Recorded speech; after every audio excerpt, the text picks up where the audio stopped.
అధ్యయనం చేస్తున్నాం. అందులో హేమలేఖ, హేమచూడుడు ద్వారా హేమలేఖ అంటే హేమచూడుడు హేమలేఖ ద్వారా ఏ విధంగా ఎన్లైటన్ అయ్యాడు అనే పాయింట్ మీద మనం మాట్లాడుకుంటున్నాం. So let's go to the topic. 6వ అధ్యాయం శ్రద్ధా ప్రశంస. ప్రియురాలి మాటలను విని హేమచూడుడు విస్మితుడై నవ్వుచూ ఇట్లన్నాడు, నువ్వు చెప్పినదంతయు గగన కుసుమము వలె నిరాధారంగా తోచుచున్నది. నువ్వు అప్సరస్సుకు జన్మించి వనములో మహర్షి చేత పెంచబడినావు కదా. నువ్వు ఇప్పుడిప్పుడే యవ్వన దశలో అడుగుడుచున్నావు. నీకు తారుణ్యము ఇంకనూ పూర్తిగా రాలేదు. అట్టి నీవు ఏల ఏండ్లుగా ఉన్నట్లు చెప్పుచున్నావు. దయ్యం పట్టిన దాని మాటల వలె అసందర్భంగానున్న నీ వచనములను యథార్థంగా నేమి తెలుసుకుందును? యథార్థమని ఏ విధంగా తెలుసుకుంటాను చెప్పు. నీ చెలికెత్తే ఆమె కొడుకు ఎక్కడ ఉన్నారు? ఆ పురం ఎక్కడ ఉన్నవి? అది పోనిమ్ము. నాకు మా అమ్మ ఏ సకిని ఈనలేదే. మా తండ్రి గారికి మా అమ్మకి తప్ప ఇంకా ఎవరునూ భార్యలు లేరే. నువ్వు చెప్పినదంతయు విదూషకుని ప్రసంగం వలె ఉన్నది. గొడ్రాలికి కొడుకు గొడ్రాలి కొడుకు రథము యొక్క నీడనెక్కి మనుషుల కొమ్ములతో ఆకాశములోని అరణ్యమునందు పుట్టబోవు రాజును చంపి ఎండమావుల నీళ్ళల్లో స్నానం చేసి కలలోని కామినులతో క్రీడించుచున్నాడని చెప్పుట ఎట్టిదో, నీ ప్రసంగం కూడా అలాగే ఉంది. అప్పుడు హేమలేఖ ఎట్లా అంది, నాదా, నీకు నేను చెప్పినది అర్థం లేనిది ఎట్లగును? మా వంటి వారి మాట నిరాధారము కానేరదు. అసత్యము తపస్సును నాశనమునరుస్తుంది. సత్యశీలురయందు అసత్యం ఎట్లుండును? విషయమును తెలుసుకొన కోరుచున్న వారికి అసత్యములు చెప్పువాడు ఏ లోకమందును సుఖంపజాలడు. మరి ప్రియుడవైన నీకు నేను అసత్యమును ఎలా చెప్పుదును? నేను చెప్పినది అసత్యమే అనుకో, దానిని నువ్వు మంచి బుద్ధితో విమర్శింపవచ్చు కదా. లోకమునందు వ్యవహార కుశలుడు ప్రతి విషయమును ఏదో ఒక అంశమునందు పరీక్షించి ఆ విషయము సరిగా ఉన్నదో లేదో తెలుసుకోవలసి అనుకుంటాడు. నీకు ఈ విషయమును నిదర్శనము చూపిదను చూడుము. నేను నీకు పూర్వం చెప్పినదంతయు సుఖసాధనమై ఉన్నది కదా. ఇప్పుడు చెప్పుచున్నది మాత్రం సుఖసాధనం ఎందుకు కాదు. ఎనుకటికి నా వాక్కులకు నిదర్శనం వలనే ఇదియు సత్యమే అని గ్రహింపుము. నేను చెప్పుచున్న దానిని నిర్మలమైన బుద్ధితో గ్రహింపుము. ఆప్తుల యొక్క వచనమునందు నమ్మకము లేకపోవుటయే సాధకులకు శత్రు.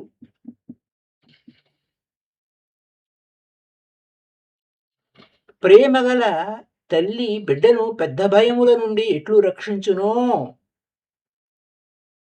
అట్లే శ్రద్ధయును సాధకుని సర్వ విధములా రక్షించును. శ్రద్ధవాన్ లభతే జ్ఞానం అంటారు కదా, అలాగా. ఆప్తవాక్యముల యందు శ్రద్ధ లేని మూడుని సంపద యశస్సు సుఖము త్యజించుచున్నవి. శ్రద్ధ లేనివాడు సర్వవిధముల హీనుడగును. జగత్తులకు శ్రద్ధ దాది వంటిది. ఎల్లరికూ శ్రద్ధయే జీవనం. తల్లియందు శ్రద్ధ లేకున్నచో బాలుడు ఎట్లు బ్రతుకునో చెప్పుము. భార్యందు శ్రద్ధ లేకున్నచో యువకుడు ఎలా సుఖపడతాడు? బిడ్డలయందు నమ్మకం లేని వృద్ధుడు చక్కగా ఎట్లుంటాడు? పంట వచ్చునను నమ్మకము లేకున్నచో కృషీవలుడు భూమినెట్లు సాగు చేస్తాడు? శ్రద్ధయే లేకున్నచో ఎచ్చటనైనను ఎవనికైనను ధనము సంపాదించుటకు గాని దానమనర్చుటకు గాని పూనిక ఎట్లు కలుగుతుంది?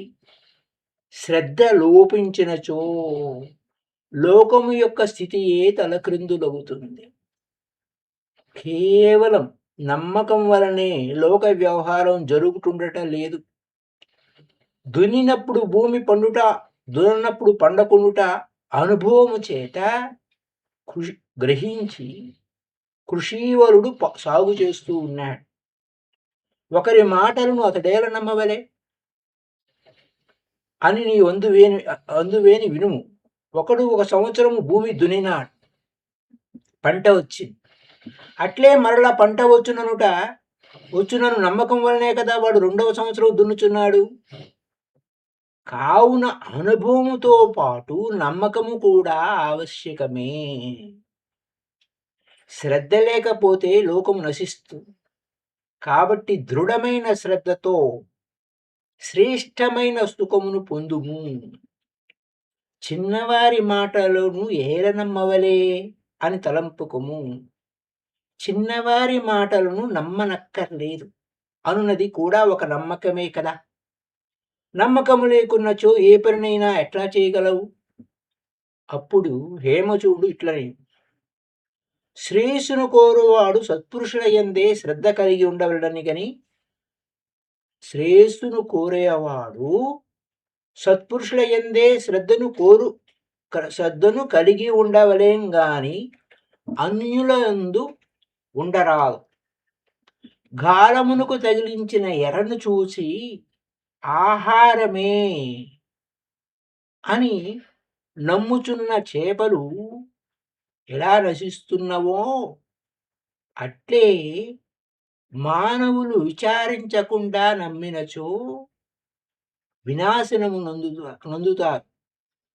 కావుననే చక్కగా విచారించి మంచివాడే అని నిశ్చయించుకున్న వారినే నమ్మవాలి.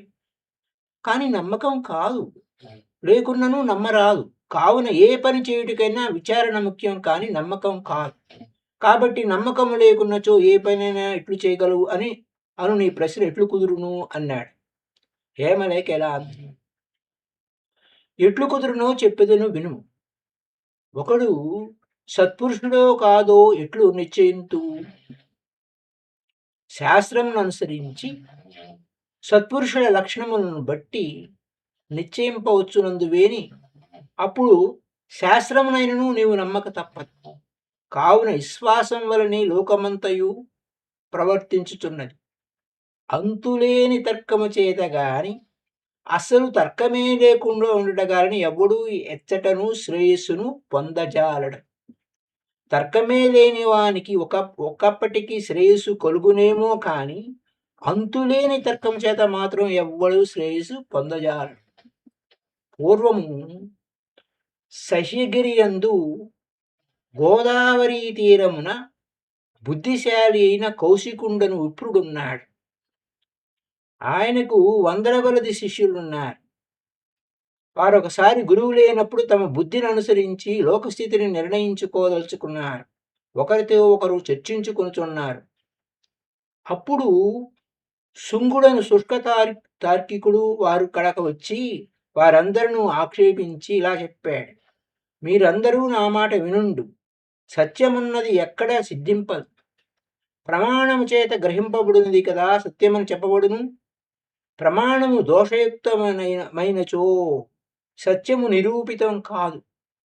కాబట్టి మొదట ప్రమాణము సరి అయినదగునా కాదా అని నిశ్చయింపవలెను. అందులకు మరి ఒక ప్రమాణము ఆవశ్యకం. దాని యొక్క ప్రామాణ్యములు నిశ్చయించుటకు వేరొక ప్రమాణం కావాలి. ఇట్లు దీనికి అంతము లేదు. అందువలన సరైన ప్రమాణము సిద్ధింపదు. ప్రమాణము లేక సత్యము సిద్ధింపదు. కావున ప్రమాణము దాని వలన కలుగు జ్ఞానము, ఆ జ్ఞానము పొందు వ్యక్తి వీనిలో ఏదీనూ సిద్ధింపదు. కావున ఈ వ్యవహారమంతయు శూన్యముపై ఆధారపడి ఉన్నది. అందువలన శూన్యము తప్ప ఈ లోకమున సత్యమేదియును లేదు. ఈ మాటలు నమ్మిన వారిలో కొందరు జడులైపోయారు. తక్కిన వారు గురువు దగ్గరికి పోయి విచారించి సరైన సమాధానమును పొంది కృతార్థులయ్యారు. కాబట్టి శుష్కమైన తర్కములు అవలంబింపరాదు. ఎల్లప్పుడూ శాస్త్రానుకూలమైన తర్కమునే ఆశ్రయించి శ్రేయస్సును పొందవలెను. హేమలేఖ ఇట్లు మిగుల ధైర్యంతో పలకగా హేమచూడు చాలా ఆశ్చర్యపడిట్లను. ఓ, నీకింత పాండిత్యమున్నదని నాకింతవరకు తెలియదు. నీవు ధన్యురాలు. నీ వలన నేను ధన్యుడరైతని. శ్రద్ధ వలన సకల శ్రేయస్సులు కలుగుతున్నని చెప్పుచున్నావు. దేని యందు శ్రద్ధ ఉండాలి, దేని యందు ఉంచకూడదు?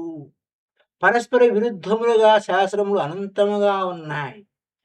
ఆచార్యుల మతములు, వ్యాఖ్యాతల అభిప్రాయాలు భిన్న భిన్నములుగా ఉన్నాయి. మన సొంత బుద్ధి కేవల తర్కముతో దేనిని నిశ్చయింపలేదు కదా. ఇంకా గ్రహింపదగినదేది, గ్రహింపరానిదేది, ఎవనికి ఏది ఇష్టమగునో దానిని వాడు ఇదియే నిశ్చయమని చెప్పుచుంటాడు. అట్లే తనకు ఇష్టం కానిది హాని కలిగించునని చెప్తూ ఉంటాడు. ఈ పరిస్థితిలో ఎవడైనను ఏమి నిశ్చయింపగలడు? శూన్యమును నిశ్చయించి చెప్పిన శుంగుడు సత్యమును నిరాకరించుట సహజమే. అతడును తర్కశాస్త్రమును అనుసరించి చెప్పుచుండగా అతని వాదనము ఎలా విశ్వసింపరాదు? దీనిని చక్కగా వివరింపుము అన్నాడు. జ్ఞానకాండమున హేమచూడోపాఖ్యానమునందు శ్రద్ధ ప్రశంస అన్నది 6వ అధ్యాయం ముగింపు. ఇప్పుడు 7వ అధ్యాయంలో ఈశ్వర నిరూపణము. హేమలేఖ భర్తతో ఇట్లా అంటుంది, నువ్వు అడిగిన దానికి సమాధానం చెప్తాను. స్థిరుడవై ఆదరముతో విను. మనసు మర్కటం వంటిది. మనసు మర్కటం అంటే కోతి. దాని వలనే పామరులు గొప్ప అనర్థములు పొందుతున్నారు. మనసు నిశ్చలమైనప్పుడు నిద్రలో సుఖము కలుగుచుండుట, చంచలమైనప్పుడు అది ఏ సర్వ దుఃఖములకు మూల కారణము కూడా తెలిసినదే. కావున స్థిర చిత్తముతో వినుము. అనాధారముతో విన్నచో అది వినని దానితో సమానమే అవును. అది బొమ్మలోని చెట్టు వలె ఫలము నొసంగజాలదు. వినాశకరమైన శుష్క తర్కమును వదిలి శాస్త్రానుకూలమైన తర్కమును ఆశ్రయించినవాడు సత్వరముగా ఫలము పొందుతాడు, అంటే ఇమ్మీడియట్గా. కావున శాస్త్రానుకూలమైన తర్కముతో, శ్రద్ధతో నీకు ఏది శ్రేయస్సో నిశ్చయించుకొని దానికై ప్రయత్నించుము. సర్వమును శూన్యముగా భావించి శుంగుని అనుచరుల వలె పురుషాకారము వీడకుము. పౌరుషముతో ప్రయత్నింపకున్నచో ఫలమెట్లు కలుగును? ప్రయత్నం వల్లనే కదా ఎల్లరూ తమకు అభిష్టమైన వారిని పొందుతున్నారు. అంతులేని తర్కముతో, అశ్రద్ధతో ఎప్పుడైనను ఎచ్చటనైనను ఎవడైనను కొంచెం ఫలమైనా పొందునేమో అని విమర్శించి చెప్పు. ఎక్కడనో ఒక చోట అనుకున్నట్లుగా ఫలము లభింపలేదని దేనిని నమ్మకూడదని దైవహతుడే అని ఎరుంగుము. వాడు తనకు తానే శత్రువగును. కావున శ్రద్ధతో సరియైన తర్కముతో ప్రయత్నించి శ్రేయస్సునకు ముఖ్యతమైన సాధనమును అవలంబింపవలెను. విచిత్రములుగా నుండు వివిధ సాధనములతో నీకు సాధనాలలో ఏది నీకు అన్ని విధాల సులభ సాధ్యమో అది నీకు ముఖ్యతమము. దానిని పెద్దల అనుభవముతో విచారించి నిశ్చయించి వెంటనే ఆరంభింపు. ఆ పద్ధతి అంతయు చెప్పేదను, సావధానుడై వినుము అంతే. దేనిని పొందిన తర్వాత మరలా శోకము కలగదో అది శ్రేయస్సు. ఇది కీ పాయింట్స్ ఇవన్నీ. దేనిని పొందిన తర్వాత మరలా దుఃఖము కలగదో అదే శ్రేయస్సు. సూక్ష్మ దృష్టితో చూచిన ఎడల ఎల్లెడలా శోకమే కనిపింపును. సూక్ష్మ దృష్టితో చూచినచో ఎల్లెడలా శోకమే కనిపించును.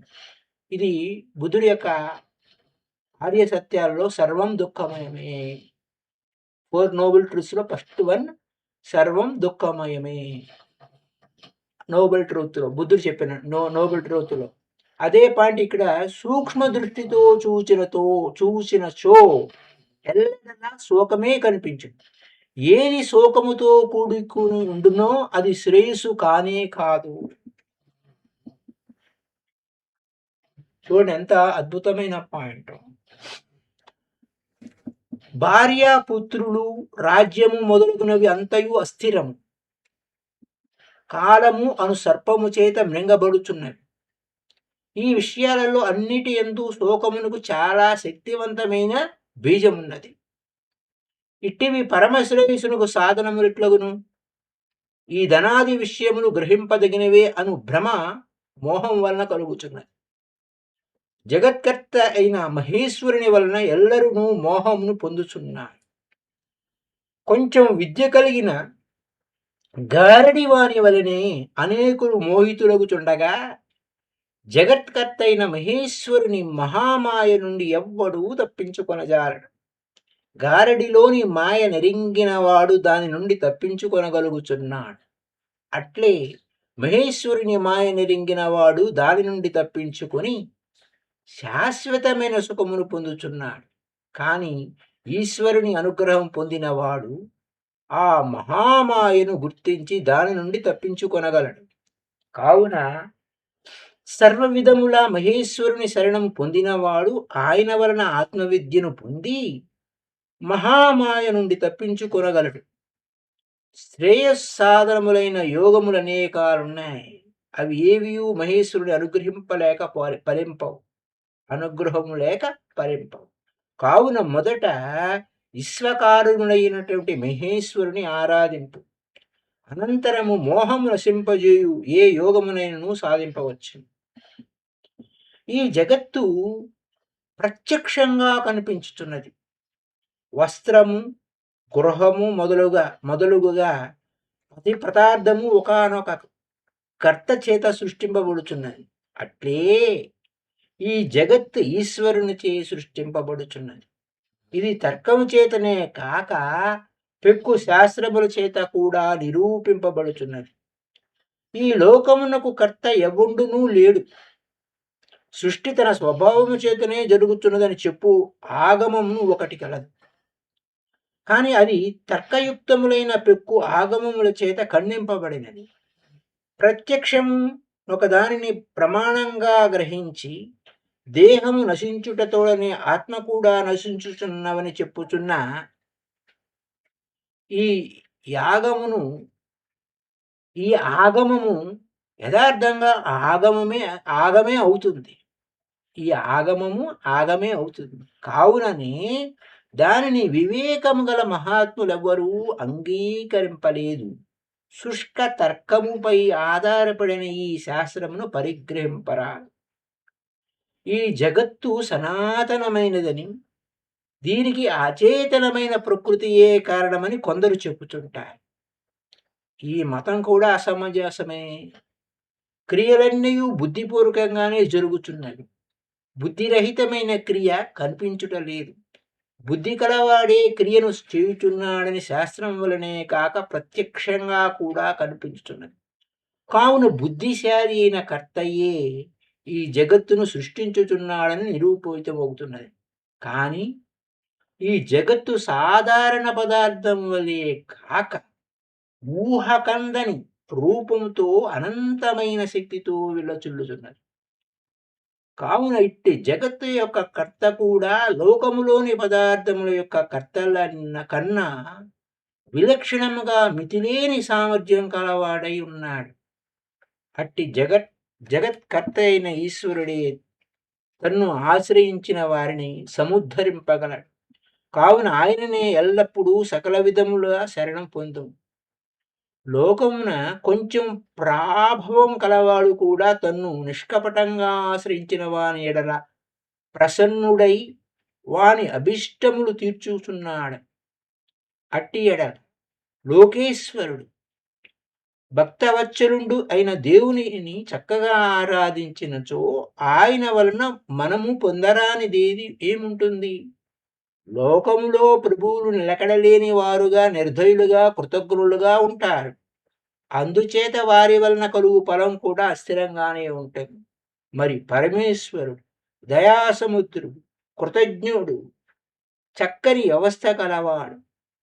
అట్లు కానిచో ఆయన ఎట్టి నిందను పొందకుండా అనాది అయిన ఈ జగత్తులు ఇంత చక్కని ఏర్పాటుతో ఎలా నడుపుతున్నాడు? వ్యవస్థ లేని రాజ్యము నశించుచుండుట మనము చూస్తూనే ఉన్నాం.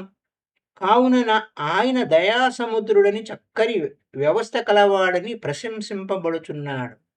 వెంటనే నువ్వు ఆయన శరణు పొందు. ఆయనయే నీకు శ్రేయస్సు కలిగించు సాధనం నిర్దేశింపగలడు.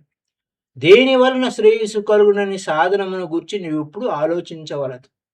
రోగము పోవాలనని కొందరు, సంపదలు కావాలని కొందరు అనేక విధాలుగా ఈశ్వరుడి ఉపాసిస్తున్నారు. ఎవడో ఒకనాడు ఎట్టి కోరికలు లేకుండా ఆయన్ని ఉపాసిస్తాడు. అది ఏ సత్యమైన ఉపాసన. ఆర్తితో ఆరాధించినప్పుడు ఈశ్వరుడు భక్తి యందలి తారతమ్యమును బట్టి ఒకనికి దయతో రోగమును తొలగించవచ్చు, మరి ఒకనికి ఉపేక్షించవచ్చు. అట్లే సంపదలు కోరు వారికి లభించు ఫలం మితముగా అనేక విధములుగా ఉండవచ్చు. ఒకానొకడు తమ్ము నిర్హేతుకముగా సేవించినచో లోకములో ప్రభువులు ఆ విషయమును కొంతకాలమున గ్రహించి వానికి ఆధీనులగుచున్నారు. ప్రభువులు అజ్ఞులు కావున సేవకుని అందరి నిష్కామత్యమును గ్రహించుట వారికి చాలా కాలం పడుతుంది. కానీ సర్వజ్ఞుడు అయిన ఈ పరమేశ్వరుడు భక్తుని యొక్క నిష్కామత్వమును వెంటనే గ్రహించి సత్వరంగా ఫలం పొందుతాడు. అంటే అక్కడ ఎటువంటి కోరిక, నో డిజైర్ అనేది అక్కడ ఉండాలన్నట్టు. ఆర్తునకు ధనాదులు నర్దించిన వానికి ఈశ్వరుడు జగత్తు యొక్క వ్యవస్థను అనుసరించి వారి యొక్క కర్మ పరిపాకమును పొందినప్పుడే ఫలమునొసంగును.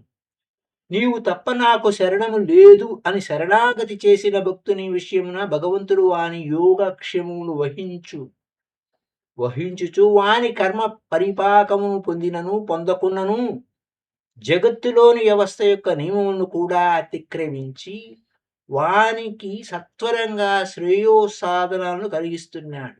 ఇది ఆయన యొక్క మహాప్రభుత్వము, ఎదురులేని స్వాతంత్రం. ప్రారబ్ధము కాని జగత్తు యొక్క నియతి కాని మహేశ్వరుని ఎదుట నిలవలేవు.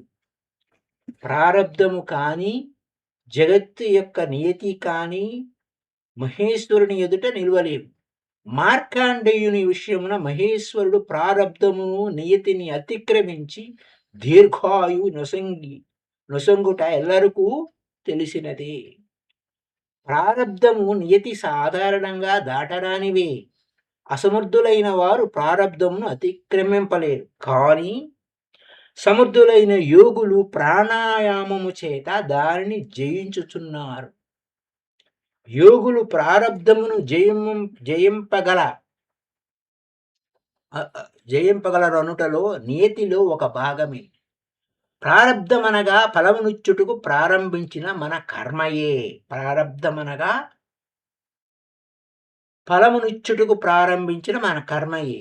నియతి అనగా ఈశ్వరుని యొక్క సత్య సంకల్ప రూపమైన శక్తి. అందువలననే అది దాటరానిది. కావున నియతి ప్రారబ్ధమును త్రోసివేయగలదు. అట్టి నియతి కూడా సంపూర్ణంగా పరమేశ్వరుని శరణజొచ్చిన భక్తుని యందు కుంటుపడు. అట్టి భక్తుల యందు అది అట్లు కుంఠిత మొగుటుచుండుట కూడా దాని స్వభావమే. కావున కుతర్కము వదిలి నిష్కామముగా పరమేశ్వరుని శరణు పొందుము. ఇది ఏ క్షేమ మను సౌధమునకు మొదటి సోపానం. దీనిని వదిలినచో తక్కిన సాధనములేవియూ ఫలింపవు. అంతట హేమచూడు చాలా సంతోషంతో ఇట్లా అన్నాడు: ఎవని శక్తి చేత ఈ జగత్తు నియమింపబడుచున్నదు, అట్టి సర్వకర్త స్వతంత్రుడును అయిన మహేశ్వరుడెవరో చెప్పు. విష్ణువు, శివుడు, గణపతి, సూర్యుడు, నృసింహుడు, బుద్ధుడు, సుగతుడు, అర్హంతుడు, వాసుదేవుడు, ప్రాణము, సోముడు, పావకుడు, కర్మప్రధానము, అణువులు మొదలుగా అనేక విధాలుగా పరమేశ్వరుని నిరూపిస్తున్నారు. ఈ దేవతలలో ఎవరు మహేశ్వరుడిని మనం ఆరాధింపవలను?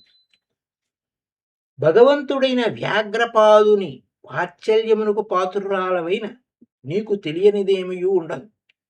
ఆయన అనుగ్రహం చే కదా శ్రీవైరను విట్టి జ్ఞానము చేత ప్రకాశించుచున్నావు.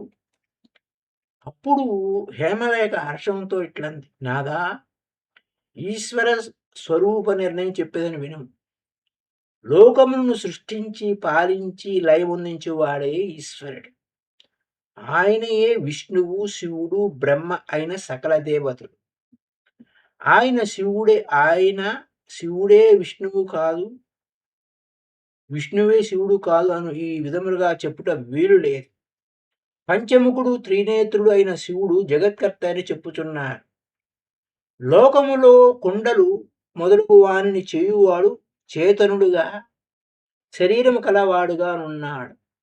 అచేతనుడు శరీరము లేనివాడు ఎక్కడనూ కర్తగా కనిపించడం లేదు. కావున ముఖ్య కర్తృత్వము చేతనకే సంభవిస్తుంది. స్వప్నమయందు జీవుడు స్థూల శరీరం వదిలి చైతన్యమయమైన దేహంతో వివిధ పదార్థములను సృష్టించుతున్నాడు. కావున చేతనుడైన జీవునికి శరీరము ఉపకరణం మాత్రమే. జీవులు అపూర్ణులు, అస్వతంత్రులు. కావున వారికి ఉపకరణములు ఆవశ్యకమగుచున్నవి. మరి పరమేశ్వరుడు పూర్ణుడు, స్వతంత్రుడు.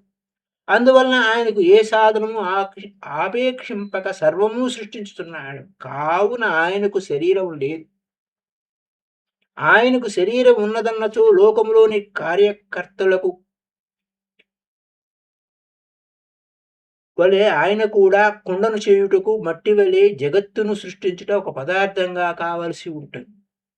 ఆయన ఆ విధంగా దేశము, కాలము మొదలగు వారిని అవలంబించి సృష్టి చేయువాడైనచో ఆయన కూడా జీవుడే అవుతాడు. ఆయన సృష్టి చేయుటకు ఆ సాధనమును అవలంబింపవలసి ఉన్నాడంటే అవి సృష్టికి పూర్వమే సిద్ధమై ఉన్నాయన్నమాట. అనగా వానిని ఆయన సృష్టింపలేదనే చెప్పవాలి. అట్లయినచో ఆయన సర్వమునకు కర్త అని చెప్పుట కుదరదు. కావున దేహము, దేశము, కాలము మొదలగు సాధనములు ఏమీ లేకుండానే ఈశ్వరుడు సృష్టిస్తాడు.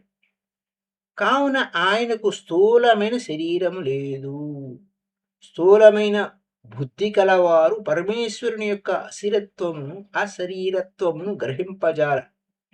అందువలన భక్తులు తన్ను ఏ లోకమునందు ఏ రూపము కలవానిగా ధ్యానిస్తున్నారో వారికి ఆయా రూపాలు ధరించి ప్రత్యక్షమవుతూ ఉంటాడు. కావున ఆయన చైతన్య మాత్రుడు. ఆయనను ధరించు దేహం కూడా చైతన్య మాత్రమే.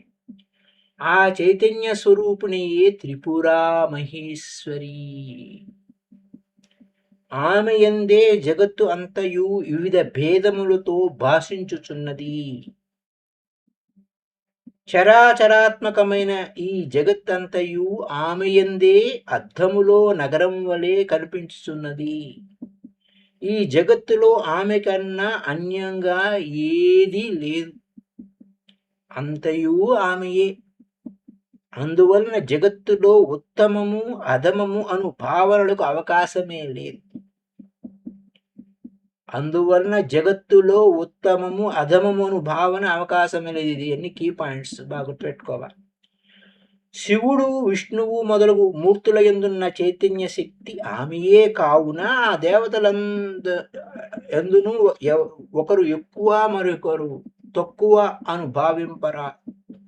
మరి ఆయా శాస్త్రముల యందు ఆయా దేవతలకు సర్వశ్రేష్టత్వము చెప్పబడుచున్నవి.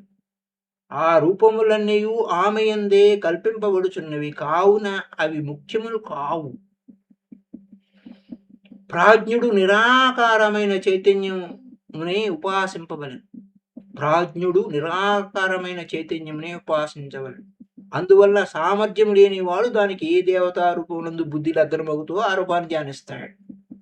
ఫలమును కోరకుండా ఈశ్వరుని ఆరాధించినచో శ్రేష్టమైన శ్రేయస్సును పొందుతాడు. ఈశ్వరారాధనము చేయకుండా కోటి జన్మలెత్తినను సుగతి కలగదు. ఇది జ్ఞానఖండమున హేమచూడోపాఖ్యానమునందు ఈశ్వర నిరూపణ అన్నది 7వ అధ్యాయం సంపూర్ణం. సో రేపటి ఎపిసోడ్లో మనం సంసారాత్యక వివరణ అంటే మరి ఆమె ఏం చెప్పింది, అది చాలా సింపుల్గాను దాని యొక్క విశేషాలు ఉంటాయి. రేపటి ఎపిసోడ్లో కలుసుకుందాం. Up to now thank you masters. Happy day to you all. If any questions, you can ask. అమ్మగారు నిన్న వచ్చారా?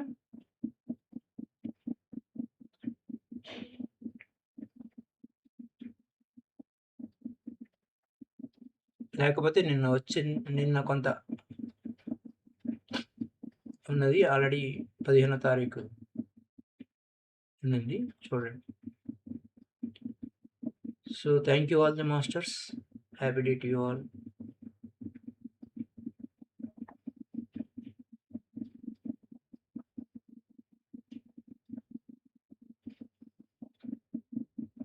Okay, now end this program.